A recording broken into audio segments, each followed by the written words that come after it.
got a lot on your mind. We'll put a lot on your table. Introducing the new Zaxby's Family Packs at Zaxby's. Get your choice of 20 chicken fingers or 30 boneless wings. Plus crinkle fries, Texas toast, and 4 dipping sauces. It's enough to feed a family of 4, and it's only $24.99. So stop by your neighborhood Zaxby's drive-thru or order ahead on the Zaxby's app. When your whole crew is hungry, we've got the answer. The new Zaxby's Family Packs for just $24.99. Only at Zaxby's. From Tally to Cali, It's time to wake up! wake up, wake up. WarChant.com is your ultimate Seminole sports source. and this is Wake Up War Chant, presented by Zaxby's Now here's WarChant.com's Aslan Hajavandi. and Corey Clark.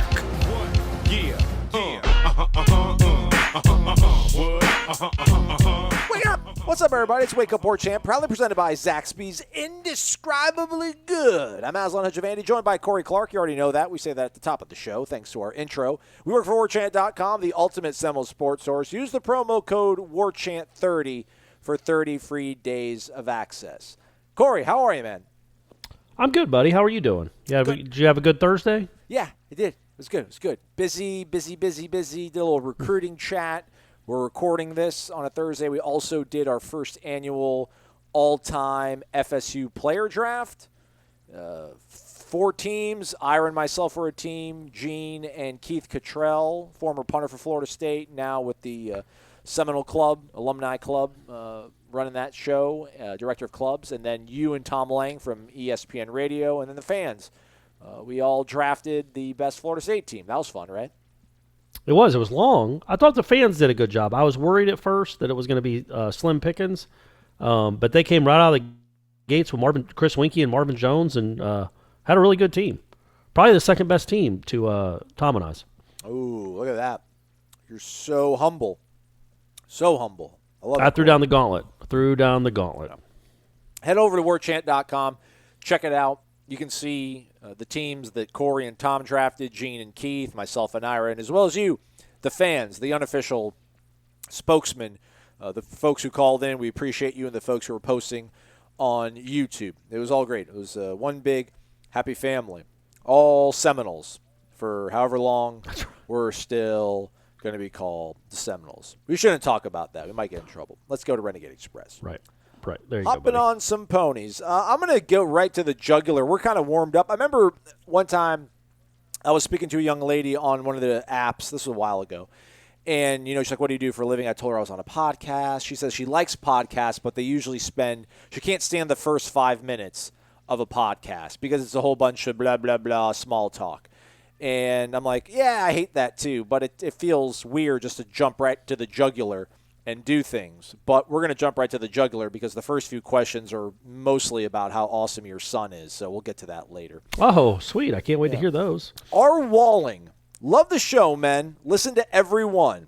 I have not watched any Memphis games from last season, but they gave up an average of 26.4 points per game and had 40-plus hung on them 3 times. Is this a concern?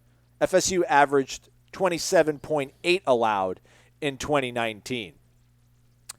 And I think there's 2 things. I'll probably let you do most of the talking on this one. I think there's a difference between being better and being good enough. I think we're hopeful and pretty bullish that they'll be better. Now, will they be good enough to live up to the Florida State standard? We'll probably debate that later on. But is that a concern to you, Corey? 26.4 points allowed. That's less than what Florida State did by a whole point, which could help out. That's a big difference, right? No, I wouldn't say it's a concern. I mean, just think about the athletes in Memphis and who he's usually recruiting. They're 2- and 3-star guys in that conference. In those conferences, it's a lot of 48 to 42 games. In the Group of 5 conferences, it's a lot of that. There's just not a lot of talented defensive linemen. I think that's the main difference. When it comes to Power 5 and Group of 5, you're just not getting NFL defensive linemen typically. And so with that in mind, no, I mean, I'm saying you could be concerned. I wouldn't judge you for it. I wouldn't say you're an idiot for being concerned about that because it doesn't speak of greatness ahead. But I just don't know that you judge them.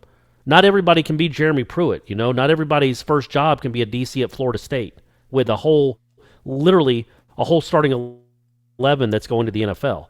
So some people have to coach Memphis guys that are 1 and 2 star recruits and do the best you can. So I just think it's hard really to compare coaching the Memphis kids to coaching the talent at Florida State. But I get it. I mean, you'd rather that number be what, 14 or 12 or lead the nation in yards allowed and points allowed. But when you look at those numbers, like that's the thing. When you go and look every year at like the total offense numbers in the NCAA, there will always be a few group of 5 teams in the top 10 or 15 or 20. Like a UTEP here or a whoever, BYU there. But on defense, you hardly ever see group of 5 teams in the top 20. It's just really, really hard to recruit good defensive players. There's a bunch of skill dudes out there everywhere. The big, fast defensive linemen, NFL-ready defensive linemen, man, they're hard to find. So that would be my retort to that. But I do understand that you know, again, it's not a great pedigree for your new defensive coordinator. Doesn't mean he can't be great.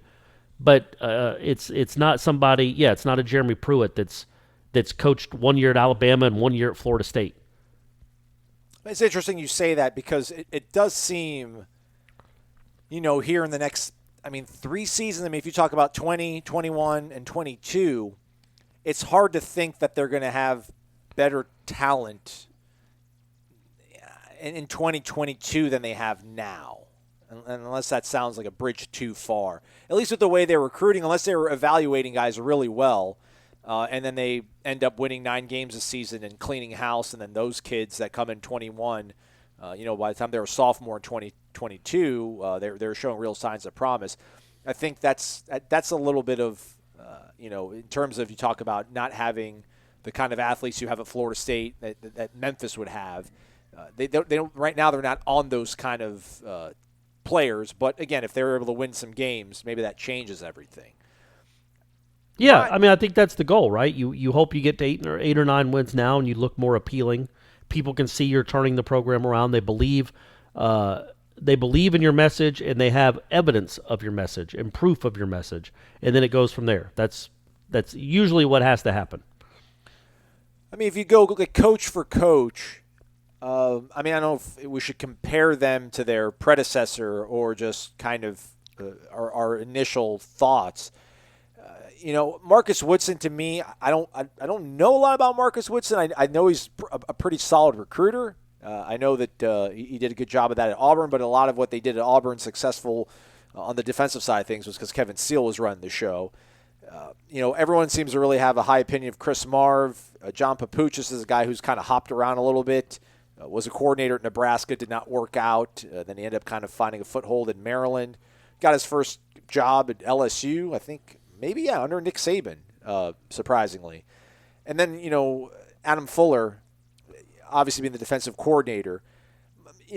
My concern is just kind of, I really do like Adam Fuller as a dude, but I liked a lot of the guys on the previous staff before they started actually coaching in games. So I don't know how really important that is to be a likable guy, but he does seem like he has a vision and wants to instill a kind of identity in this team.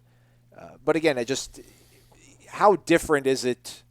He's the second option. That's the thing too. I don't know how much we're ever really going to dive into that sort of stuff, but how different is it that Mike Norvell, pretty much offensive coordinator and defensive coordinator, are 2 most important hires? He's not all that different than Willie. Like he had option, plan A's that were pretty good. Those plan A's, the offensive line coach, ended up staying at the previous place and becoming the head coach with Mark Cristobal at Oregon and Ryan Silverfield at Memphis. And then Dan Lanning at Georgia, we think was probably targeted as the prime candidate, and he stayed at Georgia. And then you get a guy that's, has been at Marshall and has been at Memphis here with them and doesn't kind of fit, when you think about career tracks, like Adam Fuller isn't kind of on that fast track like a Jeremy Pruitt or even like a Mark Stoops. But that doesn't mean he can't do it. But that's where I understand a little bit of – that's where my anxiety is. I'm not as fully sold in that this is going to be really, really improved, I think, as much as everybody else. So, that just shows you that I'm that guy. You're a negative Nancy. We all know that. I think the one difference I would say, again, we haven't seen any of these guys coach in person for the program we cover, or in your case, not your case, but the listener cheer for. But all of these coaches were wanted by other programs. All of these coaches had worked at other programs. Some had worked up and have been head coaches or assistant head coaches. There were a lot of guys on Willie Taggart's staff that only seemed to have a career because of Willie Taggart. That, to me, is the biggest difference. There are guys on this staff that I think have proven that they could, Chris Marv being an example. I mean, he was just at, what was he, Mississippi State, right? Yeah. Yeah. So, I mean, he was at Mississippi State. He wasn't a guy that just followed Norvell around from job to job to job. These guys, they seem to be more on the fast track as assistant coaches and have impressed other members of the college football coaching fraternity other than Mike Norvell. So that's where I would say, look, these guys have proven they can do it at other schools, and they've proven they don't just need to be around Mike Norvell to have a career. Another thing of note is that actually these coordinators, these plan Bs that Norvell has, these are guys he actually has worked with before. It's not. True. Yeah, he does have a relationship with them. He trusts them, and he's seen them in action. So you have to trust his evaluating process, his evaluating ability with these guys, and he really likes what they can do. I mean, listen, I'm being way overly optimistic and whatnot about Chubba Purdy, so I need to be a little bit on brand and be a little more skeptical about some things. I really like the talent on defense. I think I said as much on some of the top 40 stuff that you folks will be seeing on War Chant over the next few days and week or so. It's hard not to feel good about this defense. I mean, there are really talented players, and there is a new reinvigorated message being shared and delivered amongst them all. And again, I think the whole thing with Marvin and Mike Norvell is going to end up being kind of a benefit to this team. I think they're going to be able to get rally around each other a lot quicker than a first-year staff would be able to. So those are encouraging things. And, I mean, these guys, Adam Fuller, man, like you've waited this your whole life. I mean, I don't think he's a guy that's going to get nervous or be scared of the opportunity. So it's a matter of taking it by the horns and, making it, showing him who's boss.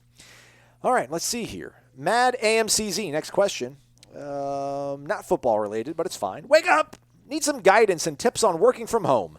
I'm an attorney down here in Naples, and when the pandemic started, I set up myself and my staff to work remotely from home. We're back in the office, limited basis, but I still work from home quite a bit with the kids out of school. I assume you both work from home most of the time. What are your best tips for staying productive and avoiding distractions? The refrigerator is always calling my name, and I'm watching retired people play golf all day in my backyard. Appreciate your wisdom as always. Go Noles. Let's meet West Virginia.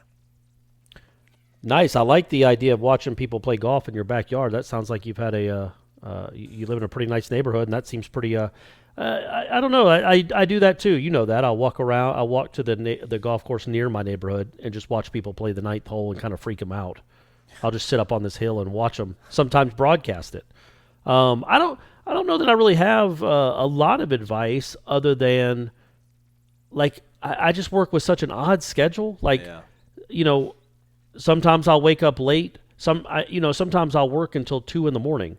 because I just start my story at 10 o'clock at night, as opposed to doing it from 2 to 6 or 10 to 2 from 10 in the morning. I don't have a lot of great advice about working from home. It's not easy, and it's not for everyone. And that is one thing I miss. Not that they're around anymore, but when I first started doing in newspapers, just the buzz of a newsroom was actually really fun and cool, and there aren't those anymore. Yeah.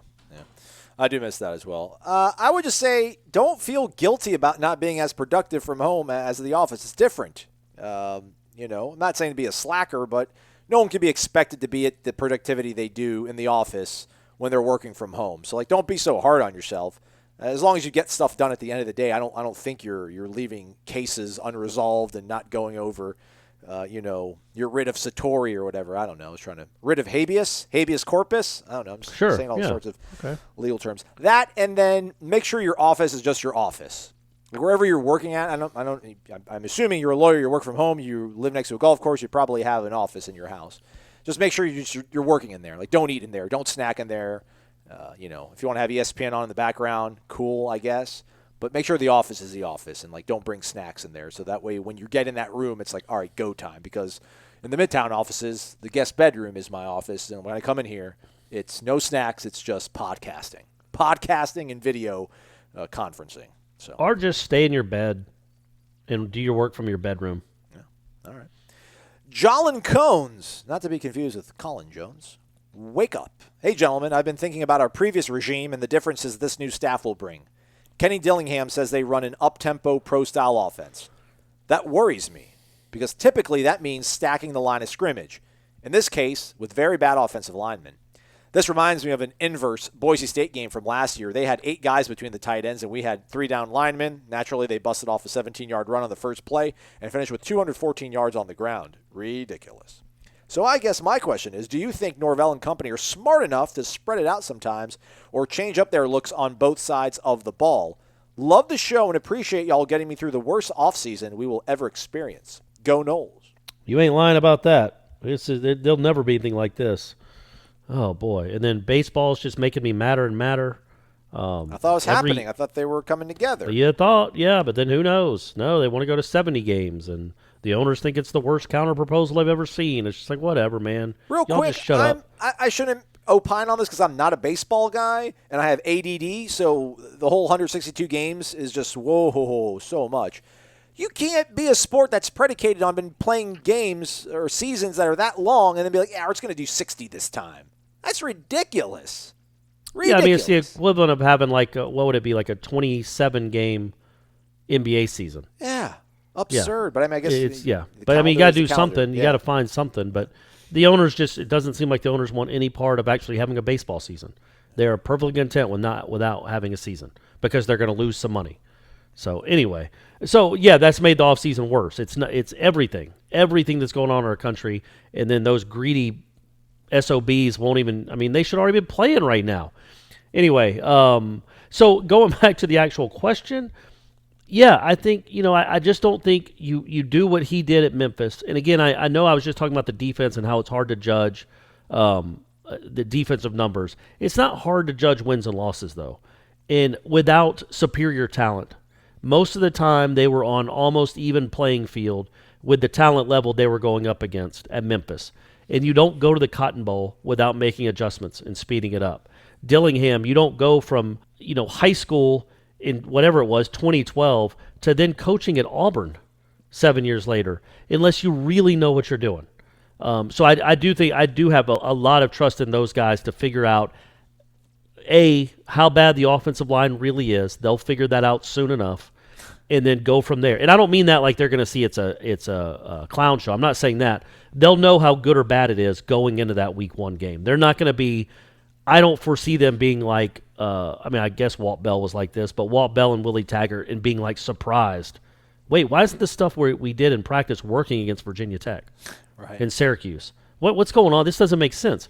So I don't see them doing that. I think they'll go in knowing exactly what their weaknesses are and, more importantly, maybe what their strengths are and play to them. You don't win games like they've won games and not do that. Yeah, I will say, I mean, the games that I did watch from Memphis, they ran several different sets, man. I mean, there was Wildcat, there was, they were mainly 3 wide, but the way they use that 3-back, H-back, tight end, sort of hybrid guy, kind of adds a little bit of a wrinkle. I think even Ira was talking about it off the air when we were either in a text message or maybe when we were playing tennis a few weeks ago, just about the fact that I think, I don't want to go off on too much of a tangent here, I do think that a lot of us maybe kind of underappreciated Kendall Browse, which sounds kind of crazy because the team wasn't all that great last year, but that offense was better than it was in 18. But anywho, I digress.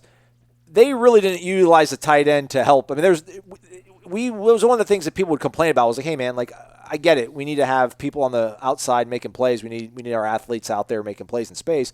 But you need to help out probably your offensive line. How about some 2 tight end stuff? And we never saw any of that. I do feel like that's something that Dillingham and Norvell are more open to doing, is having their tight ends chip and do some more, 2 tight sets, because that was something I did see in a couple of the games that I did watch. So that's encouraging. So yeah, I don't think they're married to anything. I think they're very nimble and agile and open to utilizing the best sets and the formations to move the ball. Somebody, I think it was on headlines, but I might be wrong. Maybe it was one of our happy hours or something, but I thought somebody said that he had a defensive tackle or a defensive end that he lined up at fullback and gave him 40 carries last year. Really? I think so. I don't know enough about their roster from 2019. I see guys that have a lot of carries, but I didn't realize that one of them might have been a defensive end. But to me, that's pretty encouraging too. Like, man, go If you got a dude on defense that can get you 3 carries a game and inside the 5-yard line and score, go do it. Go find somebody. I thought that was if that's true, which I have no reason to believe that somebody was lying to us. I think that's a good sign to be innovative and to go maximize your talent. I'm trying to cross-reference their defensive leaders tackling and stuff with people carrying the ball, but it's hard to do that when you don't really know what you're doing. So it's going to go to next question if everybody doesn't mind. Hey, you know what? I'll look it up. You ask this question and start answering it, and I'm going to look it up. I do see they have a guy named Joseph Dorcius who played defense. I think that's the name they said. He had 1 catch for 7 yards, but I don't think he had any carries though. That's what I'm saying. So well, never mind. You got all excited about that. I was trying to pump the brakes on that. Yeah, that's a bummer. You were really going for it. I was like, dang, man. Next question. It's actually a compliment. Get down, Black. Wake up. Just want to thank y'all for your hard work. Keep it up, you guys. You make my drive a little better in the morning. Ashman, of course I wasn't going to jump ship over the app. LOL. I'm loyal to War Chant and my Knowles. He tweeted about what's going on with the app. By the way, everybody, the app is not working. It's buggy. We're working on it. And by we, I don't mean I'm not. I think some people think that I'm part of the app process. I'm not. I think there's a third party that Gene uses to get the app. But anywho, we're aware of it. They're working on fixing it. It's a process. Anything you put on the Apple Store, iTunes goes through really thorough scrutinization to get uploaded, and it has to all be in line or else they'll deny it and reject it. So all that's going on. But listen, Gene realizes that he's trying to get it fixed as soon as he can. Corey, I love your sarcasm. I find it hilarious. LOL. P.S. Ash, get your ish together. LOL. The one time I try to call in with you in Langston, you have technical difficulties. LOL. Just kidding. Ish happens. You and the entire staff are the best. I would never switch to TOS. That means the other side. Thank you. Nice. Thank you. Nice. Happy belated birthday, Corey. Tell Brady's mom next home run, act like she's been there before. When recording, she'll get a pass since it was his first one. LOL. LOL. That was really funny. I watched that again because I don't know if did I send you the video of that, or did you see it on Facebook? I'm not. Yeah, no, I haven't seen it. You should send it to me on Twitter or something. Are we Facebook friends? We're not. I don't use Facebook really, man. Okay. I rarely do, but on Facebook you can barely see it. It's just it looks like I said, it looks like the Blair Witch Project. You can't see anything really. You just hear it. Come on, Shanna. Gosh. But she emailed it. When she emailed it to me, it was a much better copy. You could really see there was detail. You could see a kid swinging a bat and a ball flying. I watched that again the other day, and or last night maybe when she emailed it to me, and or when I saw the email, I should say. And it's cool to have that, man. It's just I know that there's a lot of bad things about technology, and even Facebook for that matter. Holy moly, don't get me started on that site. Yeah. But it is cool that as long as it's around, these things pop up. 10 years ago, it'll show a video of me, Brady stumbling around as a toddler. Yeah. It's cool that always comes up. So it also just makes me realize how old I am. I don't understand maybe the guy said that he played 40 snaps as the on offense, the defensive lineman guy. But what I did see in 2019, who was their best player last year, Aslan? Wasn't he the kid that got drafted? The wide receiver? No, I thought Gainwell was their best player. It wasn't the Antonio Gibson kid? No, I thought Kenneth Gainwell was there. He averaged almost 6.5 yards per carry, had 13 touchdowns, almost 1,500 yards. But Gibson was drafted, right? Yeah. Yeah, but Gibson, I was looking at it, he had, and I probably should have done this, 7 months ago, but he had 38 catches for 735 yards and 8 touchdowns. He averaged 20 yards a catch. That's pretty impressive. But he also had 33 carries for 369 yards and 4 touchdowns. And he averaged 11 yards a carry.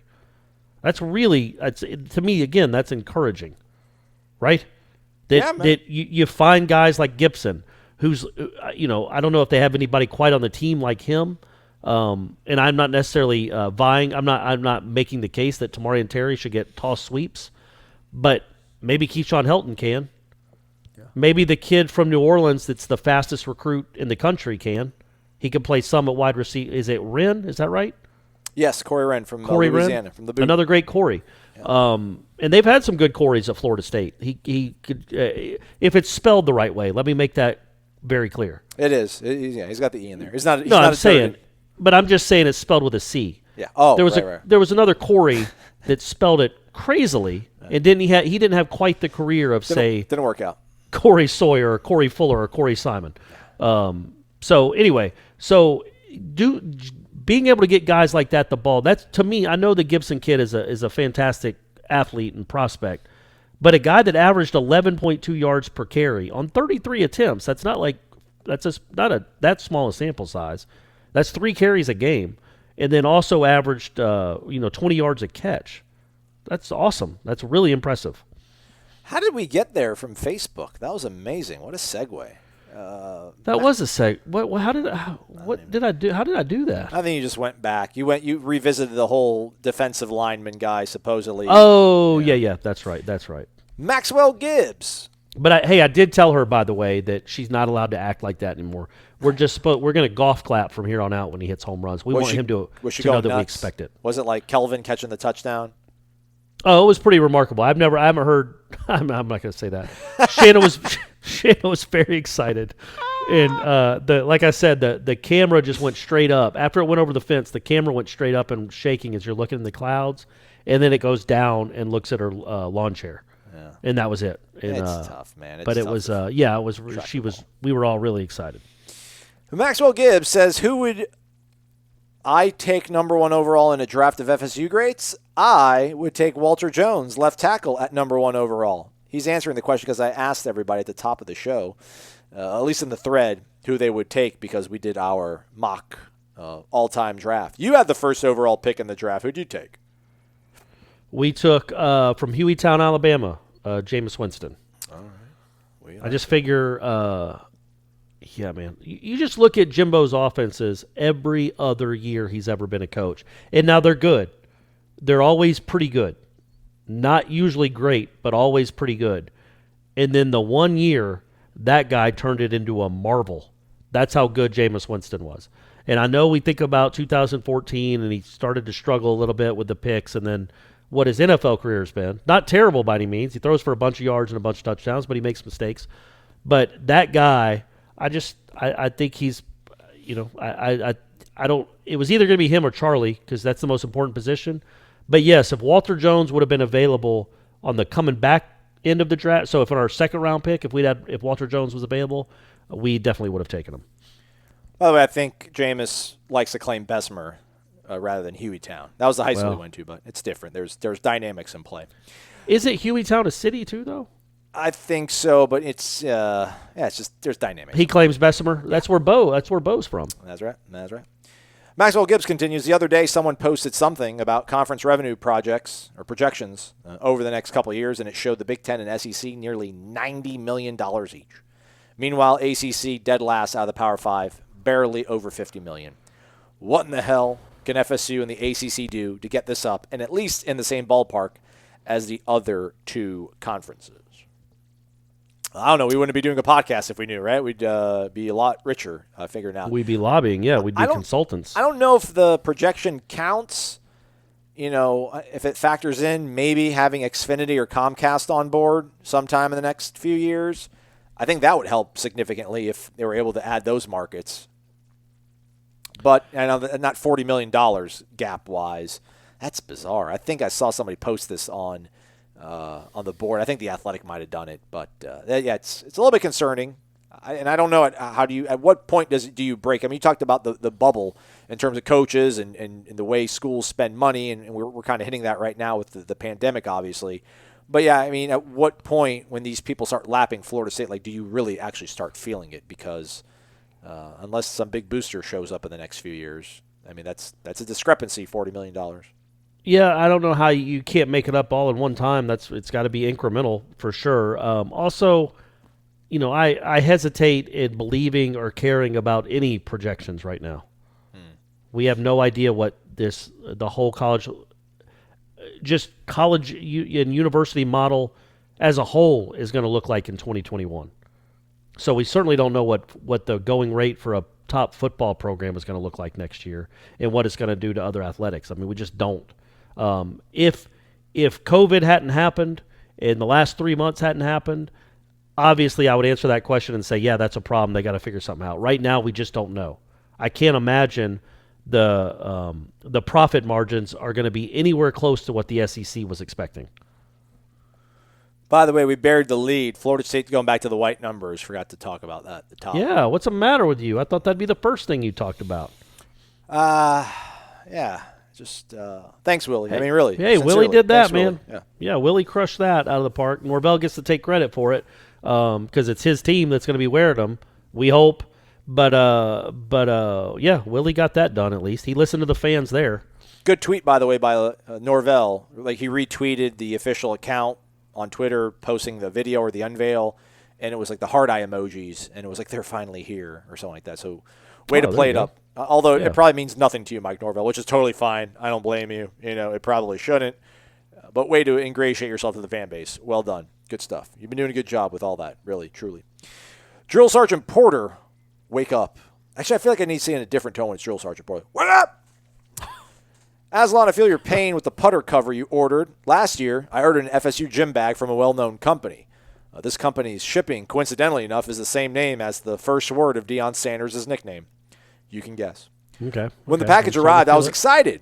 Of course. I opened it and was more than upset to see a blue and orange bag with a gator on it. I returned it, left a nice message and a review for them. Anyhow, I was wondering if sometime you guys could discuss how War Chant came to be, or maybe have Gene on War Chat to discuss it. My apologies if you have discussed this before. Thank you both for all you do, and as always, go Noles. That'd be good. Thank you. That was a very nice message. I would say, I think most people probably agree with this, that the timeline for War Chant really didn't start till like December of 2017 when they hired this young up-and-coming columnist from the Tallahassee Democrat. Yeah.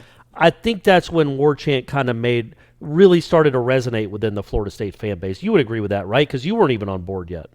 Absolutely. And that's probably why you came to War Chant when you saw, what? They got Corey Clark? I mean, listen, I was living high on the hog, Dothan, Alabama, most popular guy in town. Mm-hmm. I mean, I could not walk through the Walmart without getting phone numbers accosted by young women. Sure. And then Ira Schofel calls me and says, hey, man, like, you want to come to Tallahassee? I'm like, dude, like, do you know where I am right now? ESPN Radio Dothan.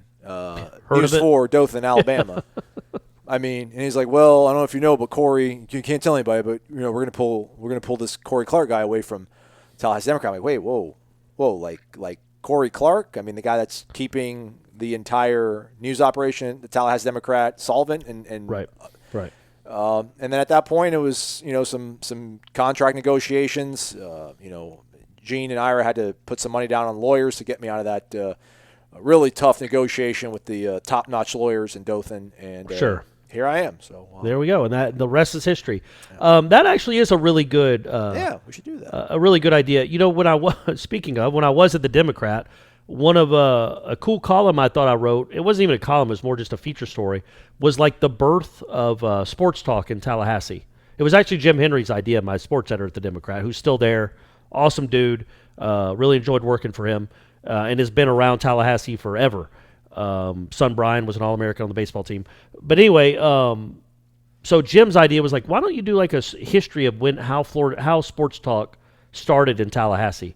So I got Tom Block, Rick Ballou, who's now in Jacksonville but used to be at, I guess it was 1270, and then Jeff Cameron, and kind of talked about how it really did start with, I think, Rick Ballou. Tom Block was doing like a 30-minute show. This, people that don't know, like, sports talk isn't that long. It hasn't been around since like Edward R. Murrow.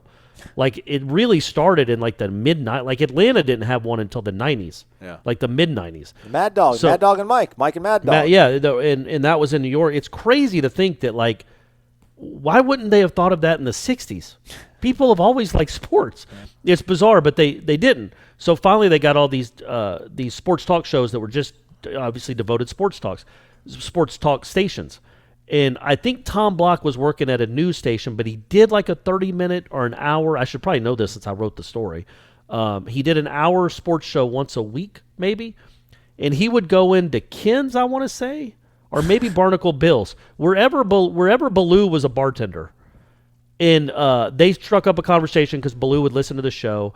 Ballou somehow got his own, through Tom, got his own like 30-minute or hour-long show. Eric Llewellyn was involved. He was part of the birth of the radio station.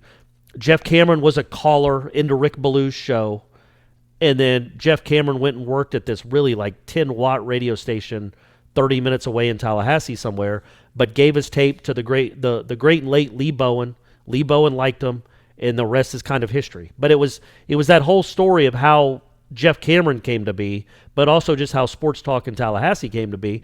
And I think that would be really fascinating to hear Gene talk about that. Yeah, that was a long-winded way to say, yes, we should do that. That's a very good suggestion. Yeah. I think 96 or 98. Let's say 98. I think he said FSUKnowles.com was the domain. And then I think the university was like, hey, man, like you can't use that. So then that's how War Chant came about. I don't know. He was independent. I don't know how he ended up going to War Chant. But, yeah, these are good questions that we could ask him. We should we'll have him on sometime for sure. We'll see. If he's got some time, wants to talk about how he created his empire, man. It's legitimately like an American success story, man. It's amazing. I mean, he's a really smart guy too, though. I mean, he went to law school and everything, so it wasn't like he went from rags to riches or anything like that. But amazing nonetheless. And he hired the two of us. You darn tootin'. Gator188. This is Gator Kirk, by the way, Corey, in case you don't know. Nope. Wake up, Aslan the Great and Corey. The Bulldog always gets the love, but today is Aslan's day. Okay. Keep up the great production and moderation of the War Chant crew. I know it is a very challenging job. My number one pick would be Deion Sanders, he says. Well, that was Ira and I. I think we were number 4, so we snaked. We went back-to-back. We took Deion and Dalvin Cook. Yep.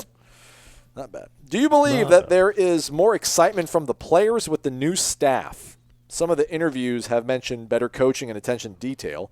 In my opinion, the coaches seem to be more cohesive and focused on a common purpose. Go Noles. That's tough to say. I mean, we don't get to speak to them all that much. Yeah, now that's the thing. We do get to, when this all gets back up and running again, crossing our fingers, we'll get to speak to them, I think, a lot, as long as we're allowed around. There aren't any social – I mean, I'm sure there'll be some guidelines, but as long as we're allowed to talk to these players. But right now, like it's been 3 months since we've gotten to really talk to players. It certainly seemed like that from talking to them just at the start of spring and during the off-season workout we got to watch. It certainly seemed like they were really receptive to these guys. Really receptive. Yeah, weren't the other guys, though, with the other guy? Not to be that guy, but... Yeah, I mean, it would be... obviously, they're not going to come out and say, they're okay, but we miss the old guys. That's never going to happen. That's never happened. So I think you didn't have as many guys... When we asked them about Taggart and his staff, we didn't have that many guys like maybe poor-mouthing Jimbo and his staff in praise of Willie's staff. And I don't mean poor-mouthing isn't even the right phrase. Like James Blackman, the first day we talked to him, like, yeah, it's a lot different. Yeah. When I was coach, when Jimbo was my coach, the reason I know I'm paraphrasing here, but he basically said when Jimbo was his coach, he had to be sharp all the time at practice because he got chewed out all the time at practice. And that was not the case the previous 2 years. 18 and 19. That had not been the case. And he thought that Norvell and Dillingham were bringing that back. There weren't a lot of guys that would down-talk Jimbo to build up Willie. But there were at least a few guys that would, they weren't being rude. I don't want to paint it as that, right? It's just they were talking about differences, and they were positive differences. Not to go too sit on my couch, let's talk about this. Your best players usually are your leaders, vice versa. Marvin, great guy. Keyshawn Helton, we know, heart of a champion. Tamorian Terry. I still think, man, like you see a guy like Corey Durden kind of rising to the occasion here, helping organize that unity walk they had on Saturday. Jaden Lars would be, made his statement. Marvin, obviously, with what he did. I do think that. I mean, it was their team. I mean, I don't know who the 2019, who was like the guy. I mean, I think Marvin was a large part of that team, one of the leaders, Cam Akers, I think, on offense. But, I think with a lot of these things, the coaching staff turnover, having to deal with COVID and the pandemic, and then obviously the social justice issues that are kind of enveloping the nation and even the world right now, like these kids have really, I think, have grown up a lot here in the last, 6 to 8 months, like with real life. I mean, real life things. And it goes back to the whole 1 step backwards, 2 steps forward with the way that they've kind of had to handle these things here in the last few months or last few weeks. But I do think that you have people that want to own this team, that want to take ownership of it and have really, had opportunities now here to sort of hone their voice, and not even talking about the stuff off the field. But I do think it's hard to disconnect those two things. I mean, like, you can't be a guy like Marvin Wilson and take a big stand like this, or a guy like Jalen Lars would be and put yourself in front of the camera and make these statements, and Corey Durden, you're going to organize a unity walk, and then when it comes to leading a team on Saturday, you just shrug and don't worry about stuff. I just feel like maybe not so much like more excited for a new coaching staff, but I think these guys are the year of maturity that they've been having. It's been a year of maturity in the span of like 8 weeks. So I think that's a big important thing too. AES 117. I don't even know if that made sense, me talking about that, but anywho, he's been around, or she's been around maybe since September 15th, 2018. This is only their second ever post. Oh, all right. Wake up! Good evening for you, morning for everyone else. Listening to you guys is really making the offseason bearable. Corey, congratulations on Brady's first home run. That's huge. I feel like we all get a small glimpse into Brady's sports life, but you sometimes try to downplay both his skill and your involvement and intensity as a sports dad. So, can we get Corey Clark, journalist, independent scouting report on Brady Clark, the athlete, and Corey Clark, the sports dad? Who? Like a scouting report on me as a dad? Yeah, I don't want to do that. Brady, the athlete, he's got heart. He's got grit. He tries really hard. Man, when you don't know this, the people listen to this that have kids that have played Little League or travel ball in any sport, there are some kids that just don't have that motor. They just don't want, they're just not aggressive. Like, you just want your kid to be aggressive. Like, if the ball's hit, go try to field it. Even if you just don't let it land because you're scared you might drop it. Don't just take called strikes because you're scared you might swing and miss. And Brady has always had that motor, whether it's basketball or baseball or soccer when he played that, where he just kick it 1,000 miles an hour and run hard after every ball, that he's just never, I don't know where he got it from. He didn't get it from his parents, but he's just always had that mindset. He's just aggressive. Not like mean, like pushing kids over, but just aggressive, like I want to go make a play, I want the ball. And yeah, he's turned into a good player. You remember last year when I told you that he went 0 for 5 with 5 strikeouts in a game? Uh-huh. Do you remember that? So that day, I remember the park. We were at the park. It was an odd park. It's in the back of this neighborhood. So at that day, they played 3 games. He went 0 for 9 with 8 strikeouts. Just remarkably bad. And he ended that season being the worst hitter on that 10-man team, that fall season. It was about, I don't know, they probably played 15 or 18 games. And now, in the span of whatever it is, 7 months later, he's the best hitter on the team, at least by every measure. But he was at that park. That was what was so cool, was he was at the same park this weekend that he had his House of Horrors, his nightmare where he struck out 5 times in one game, which is impossible to do in Little League Baseball because you don't usually get 5 at-bats. His team scored 24 runs. He was 0 for 5. And that's where he hit his home run. And he had 4 or 5 other really good hits. And he's a really aggressive fielder. Yeah. He can't jump, can't run all that hard, can't run all that fast. He's pretty quick, good IQ, good baseball IQ, good basketball IQ, and just a hard worker. And as me as a dad, sometimes I want to shoot myself in the knee. I just want to shoot myself in the knee. But what I was talking to this with Stephanie about this, like during a game, almost all the time is positive. Strikeout, it's like, hey, you're all right, man. Go out in the field, make some plays. You're good. Good hit, whatever. If he just makes an out, I'm like, hey, man, that was a good swing. It's in practice where I struggle sometimes with my patience. But in games, I think I'm good with him in games. You've seen me. You've seen me as a what would you call me? A sports boyfriend. When we played doubles with Stephanie? Oh yeah, you're really uplifting. Just an absolute rock.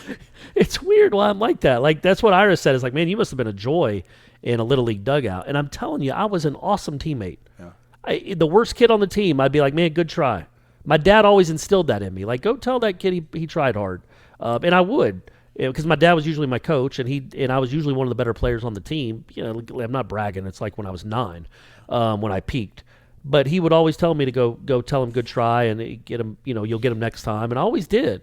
I never got mad at kids for making errors, really. And then for whatever reason, with my own son, I was like that with Shanna when we'd play tennis, and then I was like that with Stephanie. I always feel the need to come on, man, be better than that. Quit hitting into the net. So I don't know. I didn't answer that question. What if you had a daughter and she played softball? Do you think you'd still be as critical? Absolutely. I've thought about that. Absolutely, I would. Softball parents are the worst. Like soccer moms and then softball dads are the most intense, ferocious mama bear, papa bears that you'll ever encounter. Yeah, and I don't think I would be like, oh, she's a girl, so I'm not going to coach her as hard. I think I would be just as hard on her. All I want is to listen to just do what you're supposed to do. And I don't mean like, hey, just hit the ball hard and get a double. Yeah. I mean like if you've been told 6 times by your coach to get your elbow up when you're throwing it, well then don't on the next one throw it sidearm. Just think about what you're doing. So that's where our struggles happen. But I'm actually, I know I downplay him a lot, but I actually am really proud of him because of, nobody goes.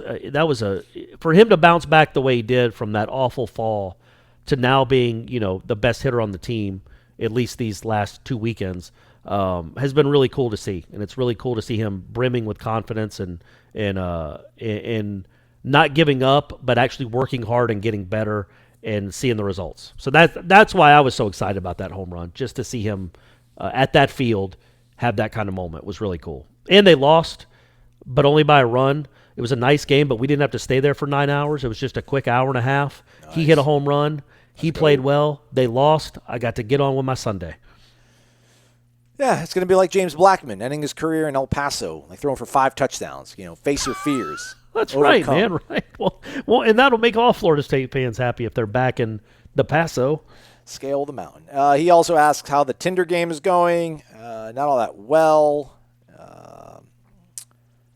Any developments on the lady and or buying a cat front? No, Tinder's not going all that good. I'm on a couple other ones, and it's really slow and boring. I mean, literally, there's one girl that's a doctoral student that we literally message each other like once a week. It's almost like we're sending by carrier pigeon or Pony Express. But when you say you text once a week, you'll say how you're doing, how are you doing, and a week later she'll respond, or you'll have like a quick back and forth and then it goes quiet for a week. Like we send novels to each other. It's like I've introduced this thing where I'm like, all right, because she's so busy with school, and I'm not trying to downplay that. Hey, it kind of sounded like you were. Well, this is my thing, man. Like it's hard for me because I am not. I shouldn't. Shane, don't listen.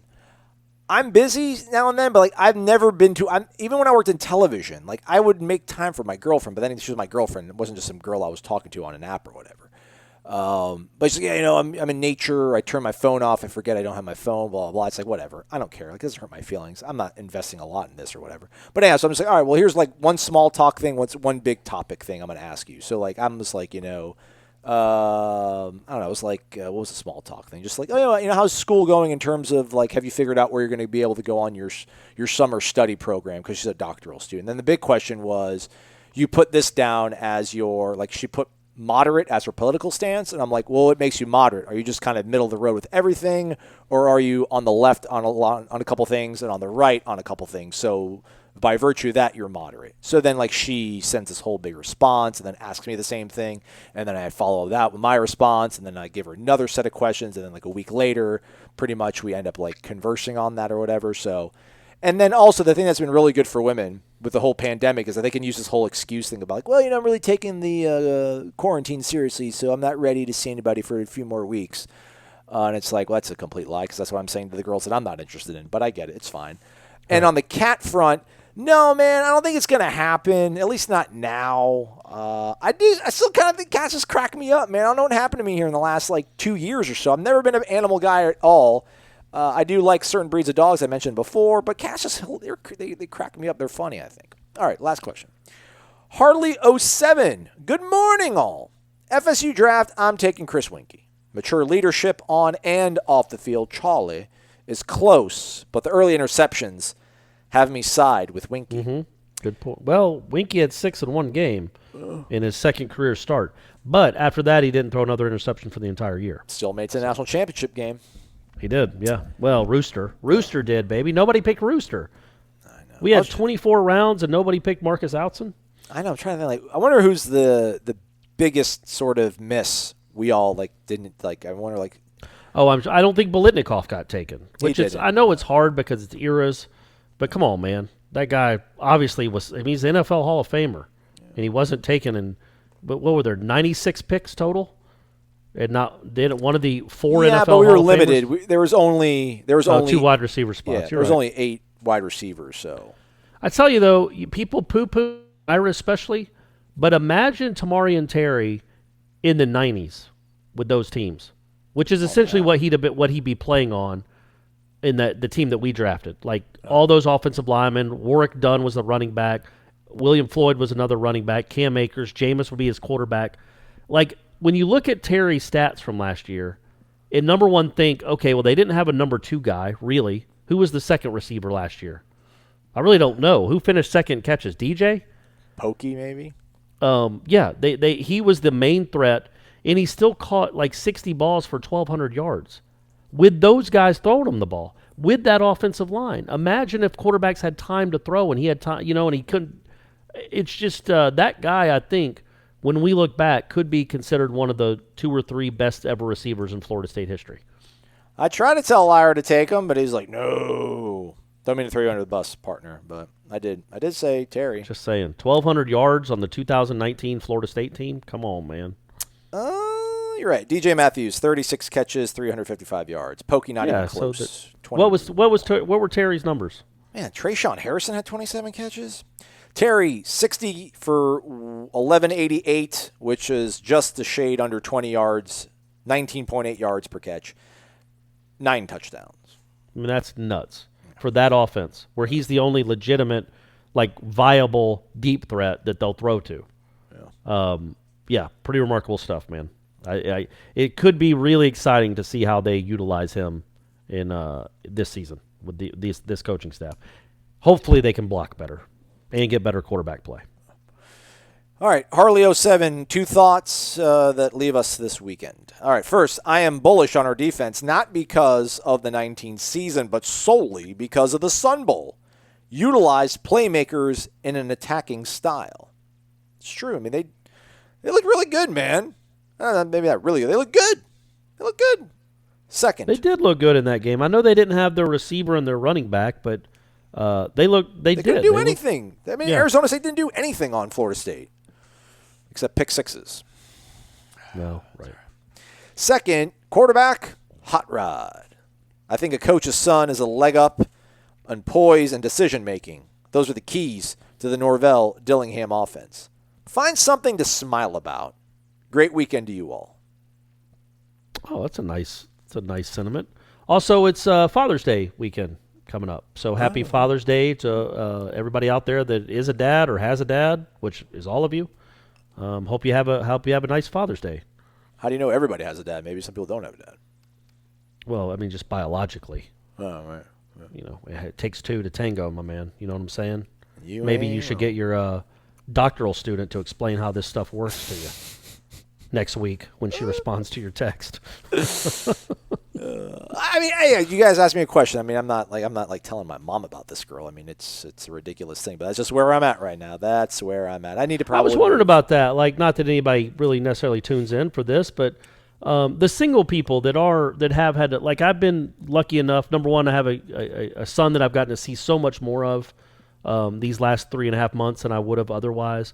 But also, a significant other that we've been dating now for over 3 years that we've gotten to spend a lot of time with too.